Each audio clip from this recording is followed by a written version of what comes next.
Baik teman-teman, selamat datang kembali. Pada kesempatan kali ini saya akan membahas analisa saham harian untuk periode tanggal hari ini, hari Senin tanggal 24 Maret 2022 sampai dengan besok tanggal 29 Maret 2022. Jadi seperti biasanya untuk analisa saham harian saya akan bahas totalnya ada 16 saham. Ini bagian pertama, nanti bersambung ke bagian kedua ya. Per bagian saya akan bahas 8 saham. Kemudian kalau misalnya dirasa kecepatan ya, mungkin video settingnya untuk playbacknya diperlambat ke 0,75 kali ya, karena kadang-kadang saya memang pertama kejar waktu juga ya, ngomongnya juga terlalu cepat kadang-kadang mungkin ya bagi sebagian orang, jadi bisa di set ke 0,75 kali ya, seperti itu ya. Jadi pada saat saya bahas ini masih sesi 1 break ya, jam sekarang waktu Indonesia bagian Barat jam 1:01 siang ya. Jadi saya akan mulai langsung. Yang pertama adalah untuk Telkom ya, Telkom Indonesia. Jadi kalau kita perhatikan di sini untuk Telkom di sini saya sudah gambarkan area buy all weakness di 4.500 ya. Yang artinya adalah kalau misalnya dia sebelumnya yang ketinggalan ya, kalau mau buy weakness kira-kira kalau sudah berhasil rebound ke atas 4.500 boleh buy ya. Jadi seperti itu yang sudah saya sebutkan ya. Nah, kalau kita buy-nya bertahap aja, naik ke atas 4.550 kita tambah lagi, naik ke atas 4.500 tambah lagi ya, seperti itu ya. Jadi memang di sini ceritanya memang sideways ya. Tapi dia sideways-nya atau konsolidasinya di jalur uptrend-nya ya. Jadi masih cukup bagus kalau yang mau trading jangka pendek atau kalau yang masih punya dari bawah, menurut saya sih masih bisa naik lagi ya. Masih ada peluang untuk breakout lagi ke atas 4.700 dengan targetnya sudah saya gambarkan kurang lebih di 4.840 dan 5.000. Itu untuk Telkom ya. Jadi kalau yang sudah punya jangan lupa pasang trailing stop. Misalnya kalau sudah kena trailing stop ya, ya kalau mau buyback silahkan ya, seperti itu ya. Jadi garis-garisnya sudah saya gambarkan. Trading itu enak kalau sudah ada acuannya di mana kita pasang trailing stop, di mana kita pasang stop loss. Kemudian kalau sudah kena trailing stop atau stop loss, kalau misalnya dia berbalik arah rebound lagi, kalau selama dia uptrendnya masih bagus ya kita boleh buyback ya, seperti itu ya. Jadi prinsip saya itu saya mengikuti dengan fondasi dari analisa teknikal ya. Prinsip dasarnya adalah tren akan tetap berlanjut kecuali ada konfirmasi pembalikan arah. Ya di sini kalau kita lihat MA20-nya masih cenderung naik ya, seperti itu ya. Jadi masih bisa naik lagi, Pak Sunar, higher high masih bisa nggak? Masih bisa ya. Di sini yang paling penting adalah angka 4.200 ya. Kalau dia gagal bertahan di atas 4.200, ada kemungkinan dia akan testing ke 4.000. Tapi kalau sudah turun di bawah 4.200, saran saya kalau yang sudah hold lama boleh lah ya take profit ya, seperti itu ya. Karena kalau dia sudah turun di bawah 4.200, menurut saya ada kecenderungan sudah selesai ya uptrendnya, seperti itu ya. Ada kemungkinan dia mungkin sideways lagi, tunggu koreksi di bawah atau tunggu kalau dia breakout lagi ya. Kurang lebih seperti itu untuk Telkom. Berikutnya untuk MDKA atau Merdeka Copper Gold ya. Ini sudah saya bahas sebelumnya area buy weakness ya. Di sini 4.140 sudah tercapai. Kemudian yang ketinggalan, memang saya sebutkan area buy weakness di 4.400. Tapi saya juga sudah sebutkan juga ya di analisa saham harian sebelumnya ya. Kalau yang mau buy high sell higher ya, naik ke atas 4.750 boleh buy. Nah, kelipatan Rp50 atau Rp100 boleh ditambah lagi atau istilahnya average up ya. Target berikutnya masih memungkinkan ke 5.000 dan berikutnya lagi sekitar 5.225 ya, kurang lebih seperti itu ya. Jadi sejauh ini untuk MDKA dia masih cukup bagus. Boleh buy nggak Pak Sunar? Tergantung tipenya Anda ya. Kalau Anda tipe trader atau investor yang berani buy high sell higher ya silakan ya, seperti itu ya, karena dia sudah berhasil breakout lagi higher high. Tapi kalau misalnya Pak Sunar saya nggak berani, saya tunggu aja buy weakness ya, tunggu aja di area koreksi 4.400 atau 4.140 ya, seperti itu ya. Jadi kenapa saya sarankan boleh buy high sell higher sebelumnya ya, saya sudah bahas ya. Nah, karena kalau kita lihat di sini uptrendnya masih bagus ya, masih naik ke atas ya, MA20-nya masih menanjak ke atas. Apalagi harganya masih di atasnya MA20. Jadi sejauh ini uptrendnya masih bagus, tentu saja mereka sahamnya ini ya, kalau dia berhasil breakout lagi, tentu saja dia bisa berhasil higher high. Jadi kita jangan ragu-ragu untuk tambah lagi atau average up. Nah, seperti itu ya. Nah, mungkin sebelumnya ada yang komentar, Pak Sunar, kalau average up terus kapan take profitnya? Nah, kita take profitnya kalau dia sudah memang kalau dia sudah turun kena trailing stop ya. Nah, di sanalah kita mulai jual take profit ya. Jadi pasangnya bertahap aja. Jadi kalau kita misalnya belinya lebih dari satu lot ya, begitu ya. Ya kita batasin dulu, kalau turun di bawah 4.750 mungkin jual dulu 50%-nya. Kalau dia turun lagi bawah 4.500 kita jual dulu semuanya. Jadi kita amankan profit juga sambil menjaga posisi kita. Kalau misalnya buy-nya di atas ya, barusan masuk ya. Jangan sampai loss kita terlalu dalam ya, seperti itu ya. Jadi nggak sampai istilahnya nyangkut ya. Memang mungkin ada kritik yang bilang, Pak Sunar ini harganya sudah ketinggian. Tapi bagi saya itu ya, selama uptrendnya masih bagus, dia akan peluang untuk breakout lagi ke atas. Jadi jangan sampai resistance ya itu menjadikan tembok yang membatasi Anda untuk profit lebih tinggi lagi ya. Itu yang seringkali saya sebutkan. Bukan karena saya itu tipe trader resiko atau yang berani buy high sell higher, enggak ya. Saya prinsipnya kepada trennya. Karena saya believe adalah trend is your friend ya. Trend is our best friend ya. Teman terbaik ya. Kalau kita nggak perhatikan trennya, ya kan? Ya tentu saja kita nggak akan berani ya. Seperti itu ya. Kurang lebih seperti itu. Berikutnya untuk ADMR. Nah, ADMR ini dia hari ini masih bisa higher high ya. Nah, untuk ADMR ini sudah saya gambarkan sebelumnya ya. Dari bawah ya. Jadi bukan karena sudah naik terus digambarkan, enggak ya.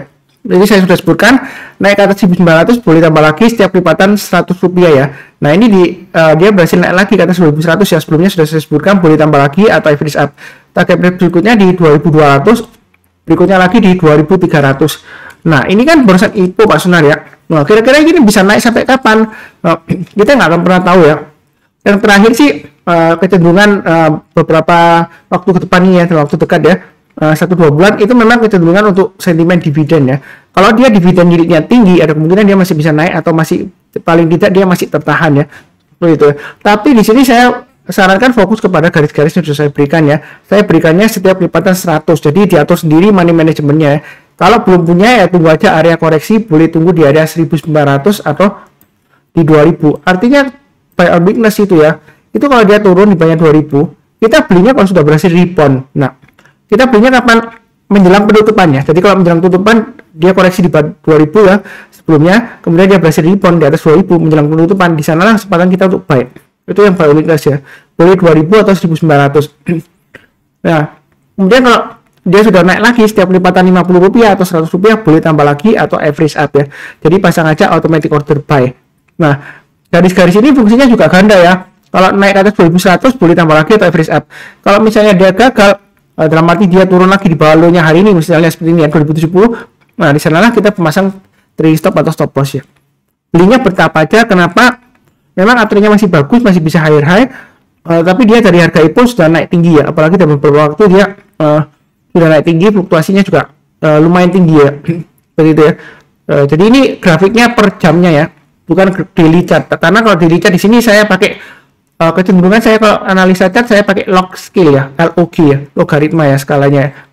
Jadi kalau skala logaritma candlenya kecil karena sebelumnya di sini kenaikannya tinggi ya. Jadi kalau pakai log scale itu yang di atas ini makin kecil gitu ya. Kecuali kalau skalanya aritmatika seperti itu ya. Jadi kalau pakai log scale saya lebih pakai hourly aja ya, supaya lebih kelihatan jelas ya seperti itu ya. Berikutnya kurang lebih cukup ya untuk ADMR.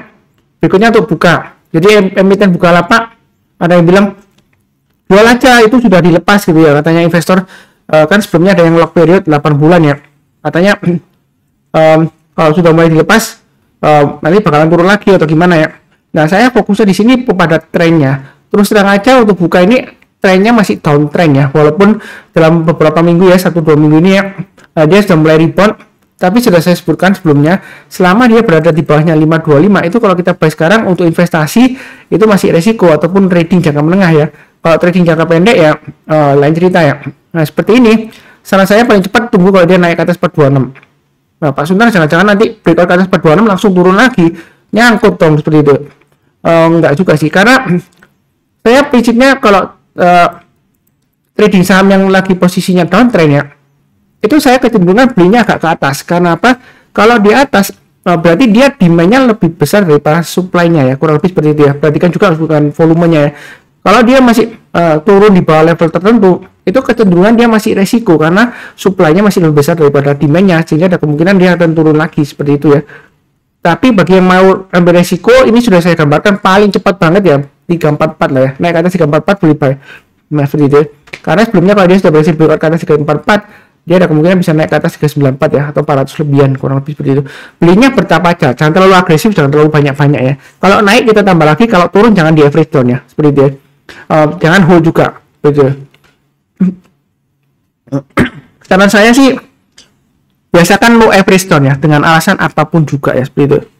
Walaupun misalnya Anda salah satu orang yang terkaya lah ya, punya dana banyak gitu, nggak apa-apa Pak Sunar average down, saya ada berminat untuk beli perusahaannya, tapi caranya bukan begitu ya. Jadi kalau Anda punya uang banyak, kalau ingin beli perusahaannya bukan di Everstone di pasar saham, enggak ya. Caranya ya Anda harus nego ke mayoritas pemegang sahamnya yang sekarang ya, seperti itu ya. Nego, kamu mau jual nggak, jual berapa gitu ya. Jadi bukan sistem Everstone, enggak ya.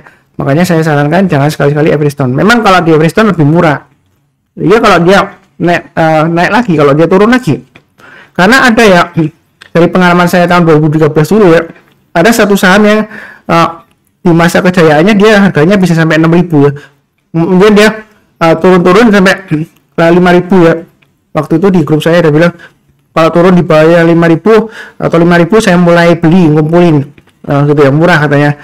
Dia mau gantikan sertifikat rumah atau gimana gitu. Nah nyatanya sampai sekarang saham tersebut nggak naik-naik ya. Kan naik ke atas 2.000 aja susahnya bawa setengah mati ya, seperti itu ya, sejak dari turunnya dalam ya gitu dia. Jadi kita jangan terlalu istilahnya harus realistis ya, pasang trading stop dan stop loss selalu. Walaupun investor pun kalau kita baca mengenai bukunya Intelligent Investing ya, The Intelligent Investor dari Benjamin Graham ya, salah satu author yang terkenal ya, atau pengarang yang terkenal. Nah, di sana juga menyebutkan intelligent investor itu juga kita harus tahu membatasi resiko investasi kita. Ya kan? Salah satunya memang harus cut loss ya. Cut loss bukan berarti wah rugi Pak Sunar. Kita kan invest maunya untung jangka panjang gitu ya istilahnya. Nah, kadang-kadang dunia ini berputar ya. Jadi bisnis itu selalu berputar. Jadi yang dulunya bagus belum tentu sekarang bagus. Yang bagus pun belum tentu harganya bisa naik, karena kalau nggak ada yang beli atau nggak ada yang banyak minat ya dia akan kecenderungan ya turun terus ya, seperti itu ya. Ya kurang lebih seperti itu ya. Ya bukan saya sarankan jangan beli perusahaan yang murah, enggak ya, seperti itu ya. Ya yang penting adalah perhatikan trennya. Nah seperti itu ya. Kalau downtrendnya masih kuat ya kita tunggu aja, kalau dia sudah berhasil mulai rebound naik ke atas ya, seperti itu ya. Jadi saya fokusnya di sini adalah price actionnya dari trend line-nya, kemudian support resistennya sudah saya gambarkan ya, seperti itu. Sebenarnya mudah banget untuk diikutin ya, kurang lebih cukup. Berikutnya untuk CARE. CARE sudah saya sebutkan area buy weakness ada dua ya. Di sini 540 dan 500. Artinya kalau dia turun bawah 540 kita belinya tunggu kalau dia sudah berhasil rebound ke atas, atau tunggu di bawahnya, tunggu di 500 ya. Disebutkan sebelumnya ya di analisa Samarian, kalau dia berhasil rebound naik ke atas 500 boleh buy, naik ke atas 520 boleh tambah lagi atau average up.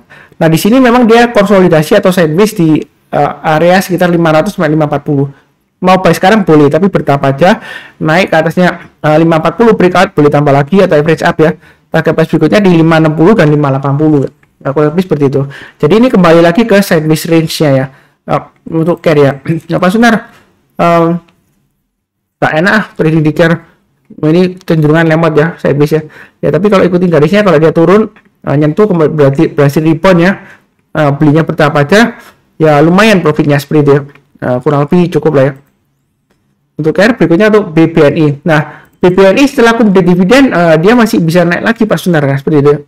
Nah, kira-kira dia masih bisa breakout lagi nggak? Nah, ini saya sudah sebutkan. Kalau trading ya, mengikuti garis-garis saya, kalau dia berhasil naik ke atas 8450, boleh tambah lagi, atau yang tipenya yang berani buy high sell higher silahkan ya, seperti itu. Ya, kita jangan terlalu takut ketinggian ya, seperti itu. Memang uptrend di sini masih cukup bagus ya. Jadi saya prinsipnya sesuai dengan prinsip dasar analisa teknikal ya, saya pegang teguh ya.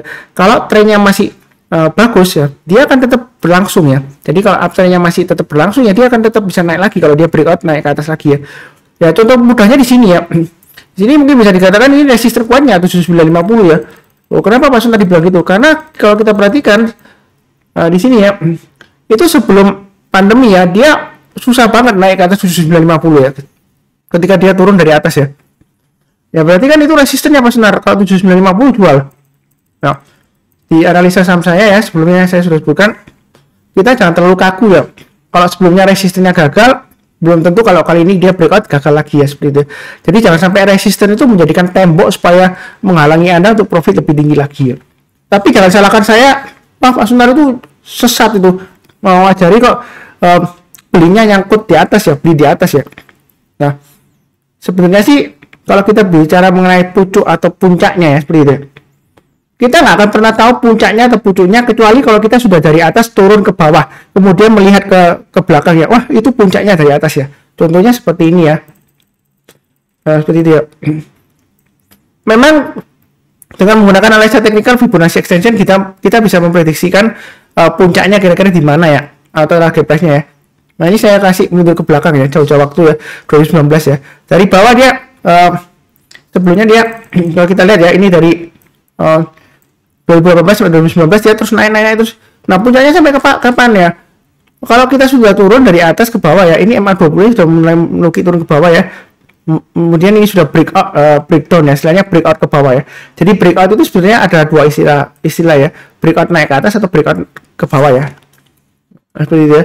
Jadi kalau lebih mudahnya pakai istilah breakdown. Nah ini sudah sebelumnya dia turun kan. Nah di sana kemungkinan dia sudah selesai, tapi belum pasti ya. Seperti itu ya. Kalau kita lihat berikutnya, kalau masih turun lagi ya berarti dia berarti sudah gagal ya. Apalagi kalau di sini ini sudah dikonfirmasi kedua. Ini konfirmasi paling valid ya. Dalam arti kalau dia sudah naik, kemudian dia gagal turun lagi ya. Kalau seperti itu ya, ini sudah selesai uptrendnya ya. Gitu ya. Jadi kalau sudah dari puncak ke atas kita turun ya, kita sudah ketahuan, oh ini sudah mulai turun ya, seperti itu ya. Jadi prinsipnya seperti itu. Makanya saya di sini saya gambarkan support resistennya mudah banget ya. Jadi tinggal ikutin aja, pasang trailing stop dan stop loss begitu ya. Kalau naik lagi setiap lipatan Rp50 atau Rp100 boleh tambah lagi atau average up ya. Belinya bertahap aja. Kalau misalnya sudah punya, kira-kira pasang trailing stopnya di mana Pak Sunar? Kalau di 7950 terlalu jauh ya, pasang aja di tengah-tengahnya ini. Ini kan high-nya di 8200. Atau pakai acuannya low-nya hari ini. Kalau dia turun di bawahnya 8225 atau 8200, lebih baik jual dulu sebagian, turun lagi di bawah 7950, jual dulu semuanya. Nah, kalau dijual nanti naik lagi gimana Pak Sunar ya? Kalau kita jual, dia naik lagi ya, kita buyback ya, seperti itu ya. Memang dinamika trading seperti itu ya. Jadi kalau kita bicara mengenai disiplin dalam trading ya, memang disiplin kalau kena trailing stop atau stop loss jual, tapi kita juga disiplin buyback kalau dia berhasil rebound lagi lanjut ke atas ya, seperti itu. Kalau kita disiplinnya hanya jual aja atau cut loss ya, kalau dia berhasil rebound lanjut terus uptrendnya ke atas, naik lagi, breakout lagi, Anda nggak berani buy ya, Anda ketinggalan profit, nanti jatuhnya Anda cut loss terus ya. Kapan profitnya? Karena kalau sudah berbalik arah Anda nggak berani. Alasannya selalu, wah nanti pasti juga dikasih lebih murah lagi. Karena dulu waktu saya seminar ya, sebelum pandemi ya, dari pesertanya 100 orang hanya 2 atau 3 orang aja yang berani kejar ke atas kalau misalnya dia sudah kena trailing stop atau stop loss ya, seperti itu ya. Karena harapan mereka, wah sebelumnya dia juga turun Pak Sunar ya, ditunggu aja seperti itu ya. Nah kalau trennya masih lanjut ke atas, breakout ya, apalagi volumenya sudah terkonfirmasi dia naik dari rata-rata 5 harinya ya, wah kenapa tidak ya, seperti itu. Memang di sini untuk volumenya BBNI dia masih cenderung lesu ya. MA5-nya dia masih mengarah ke bawah. Tapi saya lihat di sini ya, volume itu jangan dijadikan acuan pertamanya. Acuan pertamanya tetap kepada harganya ya, price action-nya ya. Jadi volume untuk konfirmasi biasanya untuk money manajemennya aja ya, seperti itu ya. Contohnya seperti ini ya. Nah, di sini kan dia breakout naik ke atas ya, Pak Sunar. Nah, ini volumenya naik gitu ya. Nah, di sana kita boleh tambah ya, seperti itu ya. Tambahnya boleh lebih banyak karena dia sudah breakout di atas rata-rata 5 harinya. Besoknya masih bisa naik lagi seperti itu ya. Jadi kurang lebih strateginya seperti itu. Jadi walaupun koreksi pun dia masih dalam batas toleransi di sini ya, 7950 ya. Kemudian dia berhasil rebound lagi. Nah, ini masih ada peluang untuk breakout lagi. Nah, apakah setelah kumulatif dividen dia bakalan diturunkan atau sideways? Ya kita nggak akan pernah tahu pasti ya. Yang penting adalah tetap disiplin dan fokus ya, dan juga sabar ya. Sabar, fokus, disiplin ya, itu sering saya sebutkan. Jangan lupa pasang trailing stop dan stop loss ya, seperti itu ya. Kurang lebih cukup ya. Berikutnya lagi untuk ASII. ASII hari ini dia breakout ya. Akhirnya Pak Sunar. Memang ada beberapa yang sebelumnya yang bilang wah ASII itu lemot gitu. Tapi saya sudah sebutkan ini ya, dianalisa sama harian dan juga mingguan ya. Sebenarnya ASII ini area buy minus yang terdekat ya. Kalau misalnya yang belum kena itu 6250 ya. Sudah saya sebutkan atau 6000. Ini yang saya gambarkan memang di 6.000 dan 5.800. Tapi saya sudah sebutkan. Kadang-kadang kalau buy minus saya gambarkan di bawah. Tapi kalau nggak kena, kalau dia berhasil rebound di garis atasnya yang nggak saya kotain, tapi dia sudah berhasil rebound ya, di sana kesempatan kita untuk buy. Buy-nya bertahap aja. Atau kalau dia berhasil breakout lagi. Nah ini kan dia sudah breakout lagi ke atas ya. Kalau mau tambah lagi atau average up silahkan ya. Target price berikutnya sudah saya gambarkan di 6925 seperti itu ya. Yang sudah punya jangan lupa trailing stopnya di 6450 dan 6250. Stop loss maksimum kalau misalnya punya ASI itu adalah 6000. Kalau dia gagal bertahan di atas 6000, lebih baik saran saya jual dulu semuanya. Jangan average turn ya, karena kalau dia sudah turun di bawah 6000, dia turunnya bisa lebih dalam lagi. Nah ini masih bisa naik lagi nggak Pak Sunar? Masih bisa ya, seperti itu ya. Nah jangan-jangan nanti turun lagi. Prinsip saya sih ini uptrendnya masih bagus yang pertama ya. Jadi saya trend following ya. selama uptrendnya masih bagus, salah satunya indikatornya pakai MA20 ya, mengarah ke atas ya.